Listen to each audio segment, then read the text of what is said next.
देख समझ सकते हैं। जैसे एक एग्जाम्पल है कि the rebel leader accepted the terms of the truce saying I have not prolonged this struggle, the lives of my men are precious and to me and our cause has always been that of the people of our country. इसका मतलब हुआ कि जो rebel leader है यानी कि जो विद्रोही नेता है, उसने शर्तों को स्वीकार करते हुए कहा कि हमने कभी भी संघर्ष को बढ़ाया नहीं है, विद्रोह को बढ़ाया नहीं है।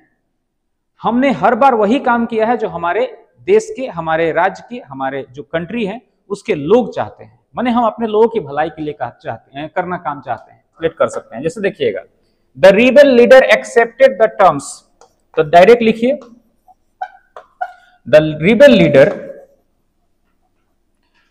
Accepted the terms of the truce।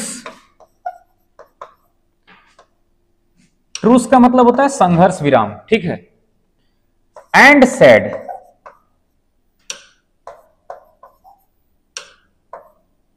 And said याद रखिएगा, सेइंग का क्या होगा, सेड, एंड सेड होगा सेइंग का, and said I have not prolong this struggle, तो आई का क्या हो जाएगा, ही, ठीक है, क्योंकि सब्जेक्ट के अनुसार बदलेगा तो ही हो जाएगा। अब हैव किसे बदल जाएगा, हैड में, उसके बाद यहां नोट लिखेंगे, फिर प्रोलॉन्ग्ड लिखेंगे। दिस स्ट्रगल क्या हो जाएगा, दैट स्ट्रगल, दैट स्ट्रगल। उसके बाद कहता है the lives of my man, तो माई का क्या हो जाएगा, हिज, द लाइव्स ऑफ, माई बदल जाएगा हिज में, हिज मैन। आर प्रीसियस माने कीमती, तो आर क्या बदल जाएगा, where, precious, precious to me क्या बन जाएगा, to him, precious to him. And our cause, our क्या बन जाएगा, there,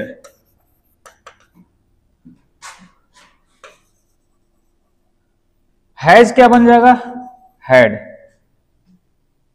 always been,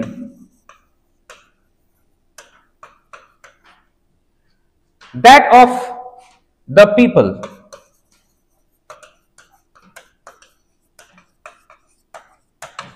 that of the people मतलब कि जो लोग चाहते हैं हम भी वही चाहते हैं। अब आवर कंट्री क्या बन जाएगा, देयर कंट्री।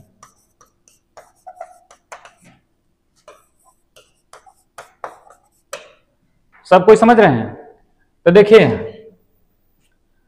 आई जो है, जो आई है वो ही बन गया, उसी तरह से जो दिस है वो क्या बन गया, दैट बन गया। उसी तरह से जो माई मैन है, जो माई है वो हीज बन गया, हीज मैन हो गया। उसी तरह से जो आर है वो वर बन गया। उसी तरह से मी जो है वो हिम बन गया। उसी तरह से आवर काउज बन गया देयर काउज, ठीक है।